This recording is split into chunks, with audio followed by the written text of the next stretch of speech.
Hello, and welcome to Insightful Conversations with your host, 3 Principles practitioner, Adey-Jones. Join her each week as she welcomes some of the world's leading 3 Principles teachers and practitioners who share how this understanding has dramatically improved the quality of their lives and the lives of those they work with. I have the pleasure of being joined today by Patrick Wu. Patrick is the dating philosopher, the wooist, and is the author of the book, The Art of Wooing. Having failed in the dating world more than anyone else he knows, Patrick embarked on a 10-year quest in search of answers in regards to how men and women relate to each other. With his years of struggling in the area of dating and with the help of his understanding of the 3 principles, Patrick's mission is to help the good guy become the hero of their own love stories. Welcome, Patrick. I'm so excited to have you here today. Yeah, thank you, Del. I'm really excited to be on the show with you today. Oh, that's wonderful. So we met at Michael Neal's Genius, and I've heard so much about you, but I don't know that much about you. So this is a good beginning for an interview. So we're going to learn a lot about each other today. It's going to be like a shot in the dark. Okay, that sounds great. Sounds like a date. I feel like we're on a date right now, Del.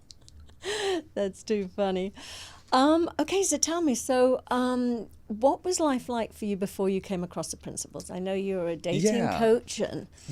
So what was that like? Well, you could say that it wasn't the most pleasant experience in dating.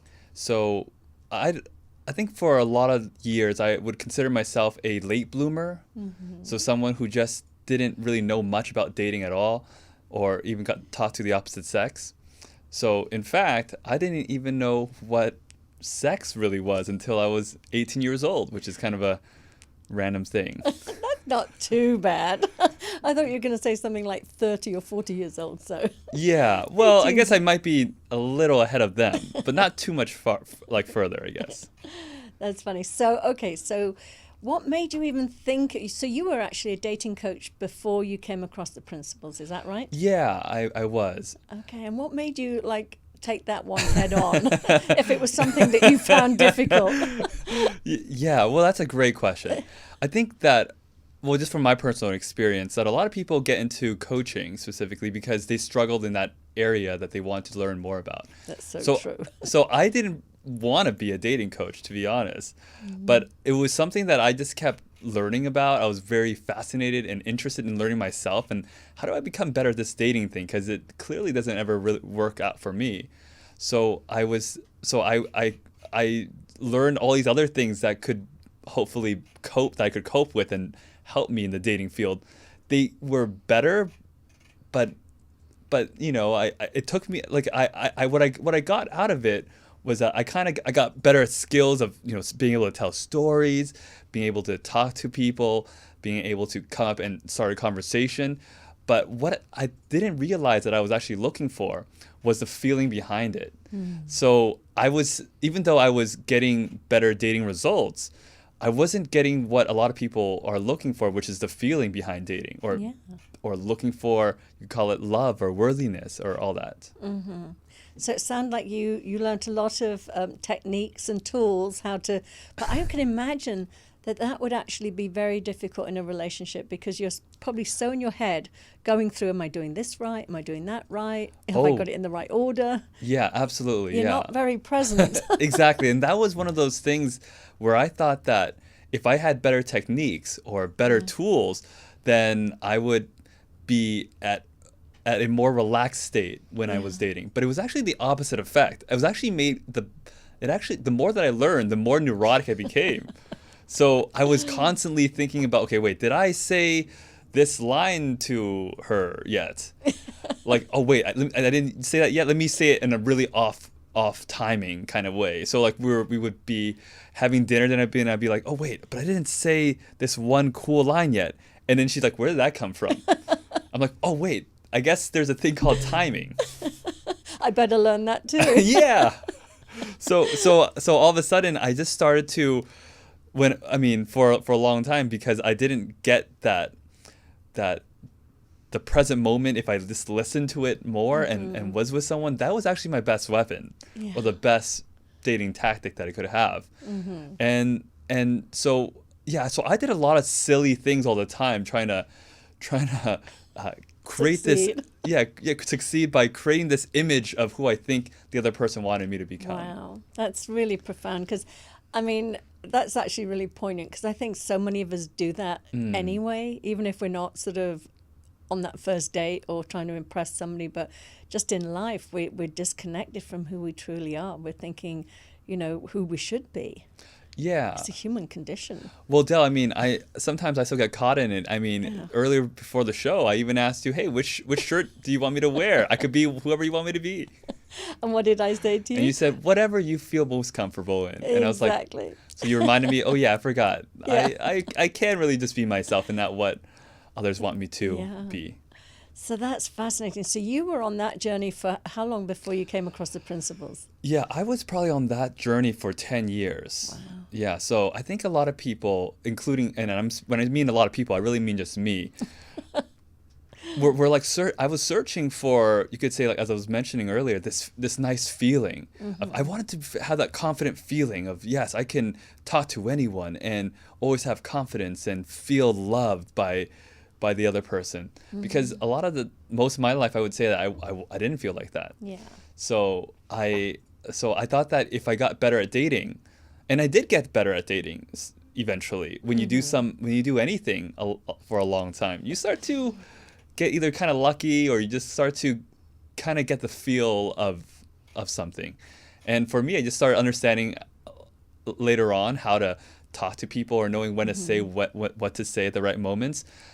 But I was still, even though I had more results in dating, whether it be going on more dates, or being in more relationships, or having intimate nights with the other person, I still didn't feel very great about myself. Yeah. And I thought, when am I ever going to get to that point where I actually feel good?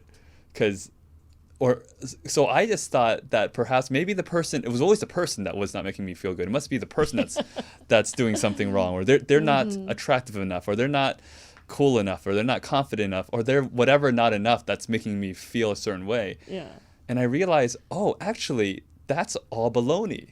Yeah. So how did you get to that realization? Yeah. So you and I, we have a similar background in the 3 principles. And when I heard that other people, that I'm the only one ever experiencing whatever I'm experiencing in the moment, I stopped, I guess, blaming other people for my feelings, or other things for my feelings. Yeah, circumstances and people, the classic. Yeah. I'd feel better if only they changed, or if my situation was different. So how did you come across the principles? How did that happen? Yeah, well, I listened to these principles I think I first came across them from a guy named Jamie Smart. And I first read his book on clarity, and I thought it was a great book. And I was like, oh yeah, it's like everything else that I've been learning about for the last 10 years. And I started listening to some other books, or reading other books, such as The Inside Out Revolution by Michael Neal. And I thought, yeah, they're kind of talking about what I've been always learning about.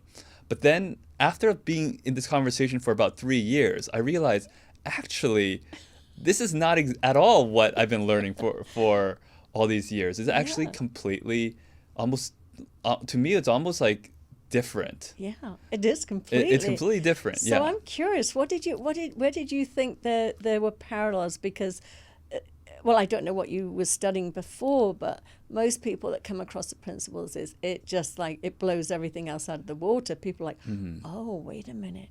It's really easy. Yeah. It's much simpler than I thought. And it's so much about that sort of, as you said, just that settling down and being in the moment, and listening for that guidance from within, rather than spending all this time up in our heads and with all our sort of, tools and techniques that are rattling around up there. So okay, that's interesting. It took you about 3 years for it really to really sink in. Yeah. And I remember there was a kind of a profound moment even when this all happened. I was talking to one of my mentors at the time, and I went to him and I said to him, hey, Johnny, why, I've been working on myself for like the last 10 years, but I feel like still so messed up. Like, what's wrong with me? So I said this like kind of right, like just blurted it out to him.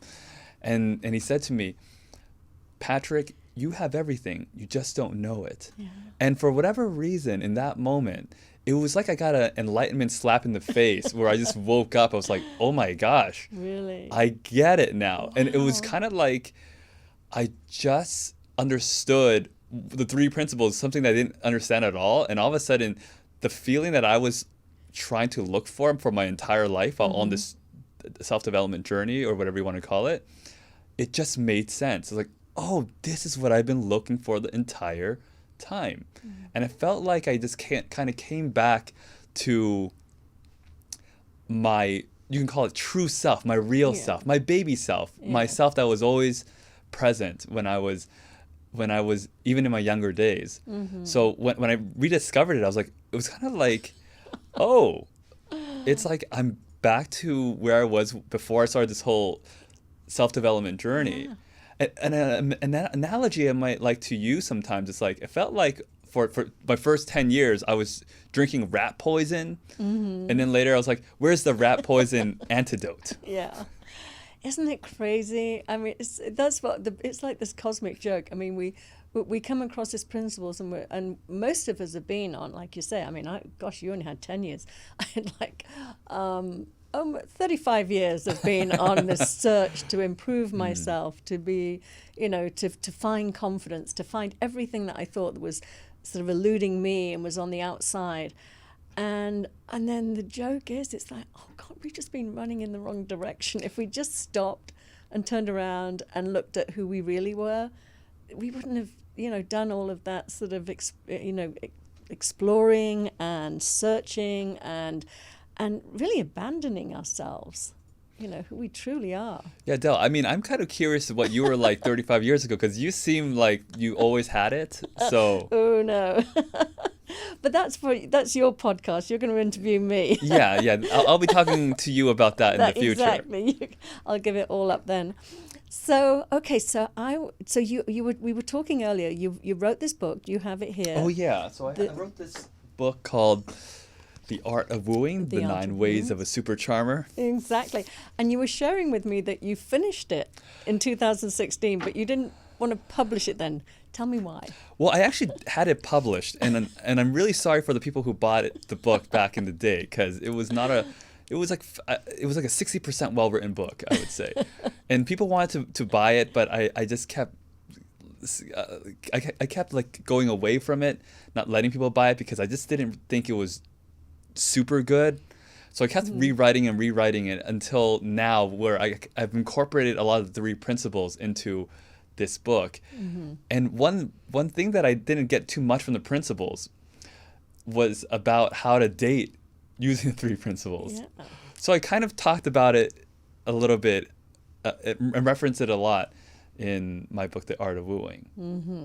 Well, it's so funny when you say that about use the 3 principles, and what's coming up for me is like, the 3 principles are always there. Yeah, okay, so you're right, you're absolutely right. So let me kind of go back on this. So the 3 principles, when I say use the 3 principles, I really meant, I started describing what was already there all along, and how this naturalness that is inside of all of us can come through when we understand how the mind works. The whole anything we do, but more specifically in this book, how wooing or talking to someone or connecting with someone, how it can be so much easier than we make it to be. Yeah, exactly. It is. It's just like you said. It's just being your true self. It's just sharing yourself in the moment. What's coming forward? What's fresh? What's new? Not sitting there thinking of all, like you said, being distracted with, am I doing it right? Should I be saying it at this time? So I know that you offer these Super Charmer Masterclass. Is that still something? Is that? Tell me more about that. Yeah, well, I talked about this I have this I have this training that I call the Super Charmer Masterclass, and the whole masterclass is about the 3 levels that I talk about in my book, The Art of Wooing. And the 3 levels are, number 1, what happens when you understand the 3 principles, or how you can master yourself. So I think a lot of people are looking, like I was saying, they're looking for this feeling, or this confident feeling. So I help people find that confident feeling in the very beginning. before we do anything. Because when you see the confident feeling or when you have it, or when you see that it's always there, then it's almost contagious. So it's kind of like when we're talking together, it's like we have this nice feeling going on right now where I feel very warm and connected with you. And when I point people to that first, then people will feel more naturally just at ease. Yeah. And then I guess you could say the second stage of what I teach people is about being socially, I can't all of a sudden find the word, socially skillful, in that there are certain things where you can do to help a conversation go a little bit more at ease, where we can open up the conversation to flow a little better. So we kind of talk about the conversational part of it. And then the last part I'd just say is the leadership part. I think a lot of people, they're really good at connecting and talking to people, but then they're really afraid of asking someone out or asking them to join them in something. So there's like, I like to talk about it in 3 different levels. And if at the very end you can learn a little bit more about that as well. That's great. You know what I'm thinking? What would you say is like one of the number one things that, like, the limiting belief that a lot of people hold that keep them back from wanting to ask somebody out or putting themselves out there in the dating field? Yeah, well, I get a lot of things, but I think it really just comes down to they don't think that they're deserving of this person's attention. So they'll often think, well, this person is really attractive, or this person is too cool for me. So what's the point of that? Like, this person would never go for me, so I have to be more than what I until I'm in better shape, until I make more money, until I have something, then I'll start it. But even then, maybe I'm not good enough yet. And I think I see that a lot, especially in the dating field. So even though if 2 people they're showing signs that there's some interest, sometimes the person who wants to ask the person out, they won't do it because they're just really caught up in their own thinking about they're just being insecure in the moment, I guess. Yeah. So I think one of the most helpful things for me when I'm coaching people is around that thing of, confidence and whatever. They're usually in their very sort of human thinking in that moment. They're getting caught up into comparison and I'm not good enough and what are they going to think of me? And I think what I love about this understanding is that it points to that, we're all spiritual beings having a human experience. Yes. And we are all born equal, 100%. We all come from the same essence. Nobody is created better or less than another human being. So when we remember that, and when we remember that we've all got that that connection to resource, connection to wisdom, our wisdom that speaks to us, it's just, it tends to sort of calm people down. Because when they're in that sort of comparison thing, it can really sort of, like you say, it can inhibit somebody from asking somebody out that they're really attracted to.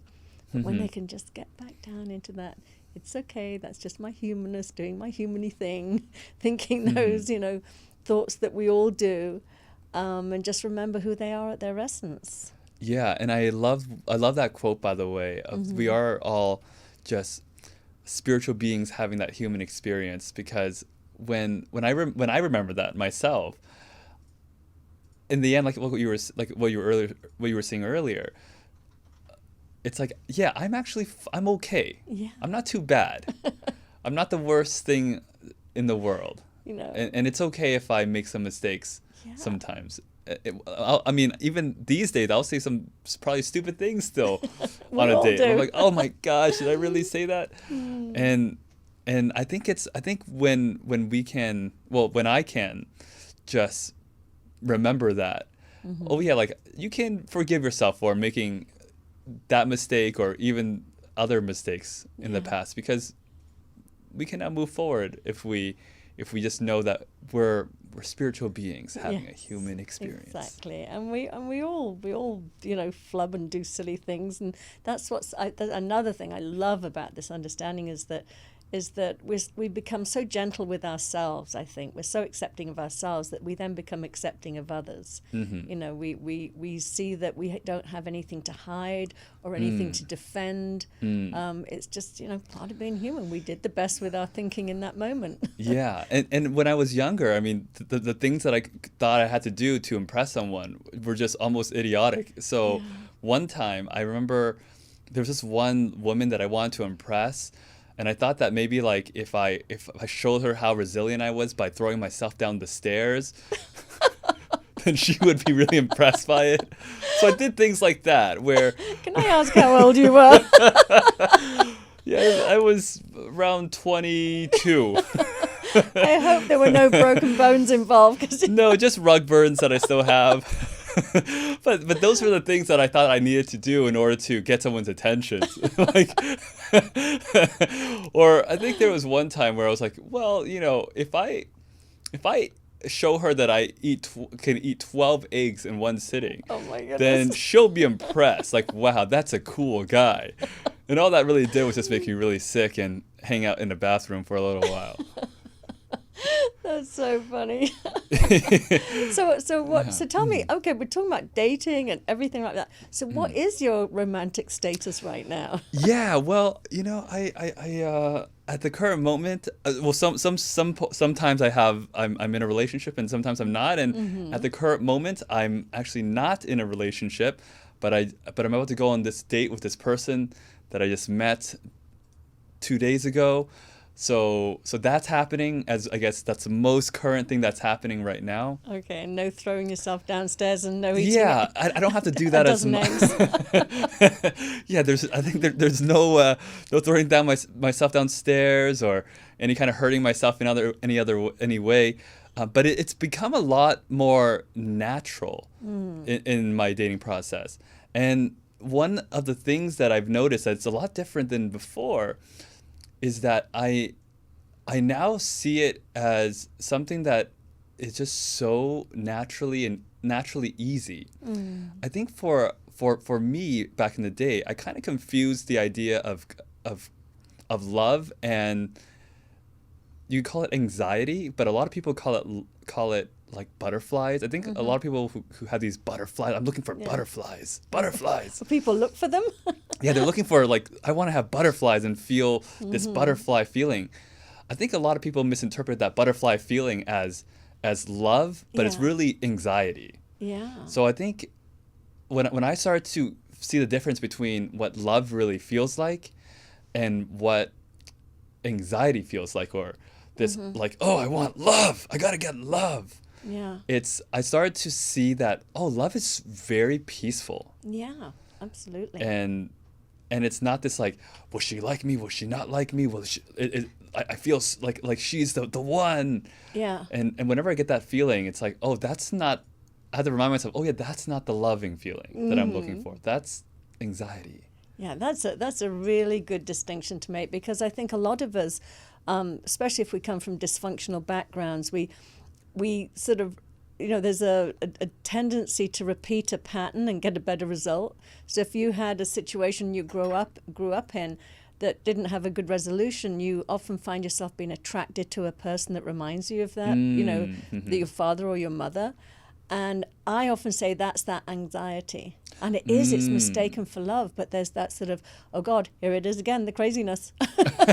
Craziness feels good. Maybe I should go after that person.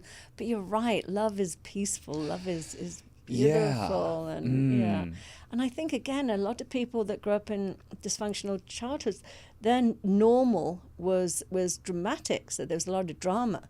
So unless there's that heightened drama in an initial relationship, they often think it's boring. That's really interesting, yeah. And they don't give it a chance because they're looking for that drama again. Yeah. I was just talking to one of my old clients, and he was saying, by the way, he got engaged. Very good. One of my old clients, good for him. I'm going to follow your steps real soon. And one of the things I'll learn from him, and one of the things that he mentioned to me when we were having a conversation again was that he said, you know, Patrick, it almost felt too easy. And I almost thought that there was something wrong because it felt so easy. Yeah. So so he was looking for this kind of like this like hectic, crazy thing of drama and all this again, what he's normally used to, where he has to chase her and do all these grandiose type of things in order to win her heart. And he was like, it was just so natural and simple and easy that there has to be something wrong with this. Yeah. And I think that a lot of people that I've talked to in the past, including me myself, have struggled in the dating world because we think that it has to be difficult, or we have to do all these things to finally conquer her and win her heart, or win his heart. And that maybe sometimes it could just be so like serendipitous, where this person just dropped in front of me, and of course this person is in my life, kind of thing. And you just really like each other. And we just like each other, and it's and that there's simple. no need to prove or conquer or Yeah. It's so, again, it's that thing about confidence, as you say. If you think your confidence is going to come from, winning the heart of somebody that's unavailable, okay, that just proved that I'm worthy.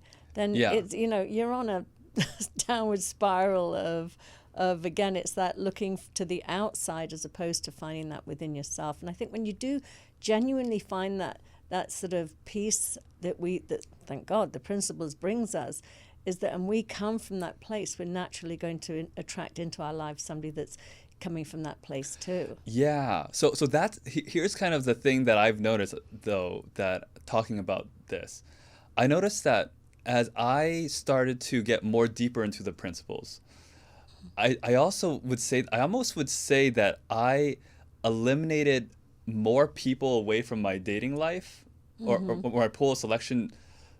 It didn't necessarily narrow it down, but it heightened the person that I really wanted to connect with. Yeah. I've never said it that way, by the way, so thank you, principles. Fresh in the moment. Fresh in the moment, yeah. Unrehearsed. Unrehearsed, first time. Yeah. And I think there's this thing where, because I learned the principles, one thing I learned is that I could, anyone that I'm right in front of, I could fall in love with that person, because the feeling that I get, because I'm connected with this feeling of, you could say, love or universal mind, God, connection, whatever it is. I think that what you can get from this is that you can connect with anyone in front of you, and at the same time, there will be times when a certain person might show up where you're like, ooh, I really want to spend more time with that person. Ooh. And it has this like ooh feeling. Like, this as opposed to the nice. woo, it has an ooh. We've just rebranded you. Yeah. So that's the ooist. All right. I guess there's no wooist is now destroyed, and we got a new thing. And thank you so much, Del, for creating it. That's so funny. But I agree with you. I completely agree with you. I mean, that's what we learn is that it's, that sense of love, it's never coming from the other person. If we are in that space of love, it's so easy for other people. It's just that match in energy. It's so easy for another person to find that place within themselves. And then when two people are coming from that incredibly beautiful, unconditional love and loving life and that energy, it feels like, yes, you can love anybody. Because we are looking through the eyes of that unconditional love. Oh yeah, absolutely. Yeah, and when I look back at my older self, I never saw that part. So I was always putting on this the coolest personality that I could come up with, or I would and I would always be connecting from my ego self, you could say. So because I did that, I was still attracting women. I was still attracting other people in my life. It was just I was never attracting the ones that I really liked. Yeah. Because I was never showing my true self. So I was always attracting others that were interacting in the same way. And I remember thinking, when am I ever gonna meet people who like me for me? And when can I finally drop this act? And when I realized that I couldn't, it felt like just kind of like, it kind of saddened me a little bit. Like I'll never be good enough. So I need to somehow hold on to this cool persona for the rest of my life. But none of my relationships would ever last because I was always trying to hold on to this image this of myself. false self that you've presented, and then you have to work so damn hard to Yeah. keep in place. Yeah, And so- you just want to relax and just be loved for you. Just Yeah, the- so I always had to feel like I had to be. Like, I remember like one time there's this book called Double Your Dating. I think a lot of guys have read that book, and there was this one technique. They said you have to be cocky and funny. So you just have to keep saying these lines that are cocky and funny. So whenever someone talked to me, I think that I did this for like an entire year. And an example would be something along the lines of like, "Hey, you're really cool for a nerd." So I would talk to people like that in every kind of way, because I thought that this was how I was supposed to act. Yeah. So when someone asked me, "What time is it?" "It's time for you to get a watch." and then after a certain point, I realized I'm like trying to be this one way all the time is not gonna. And a lot of people are looking for this prescription. Yeah. They're looking at how can I be a better dater. So if they hear something, they'll just keep doing it over and over again, thinking that that's the thing that will win them the dates. Yeah. Well, you probably do get a lot of dates. Probably get a lot of first dates, because lot nobody's of- going Sure. to want to go out on a second date with you when you've got all those corny lines and things. Yeah.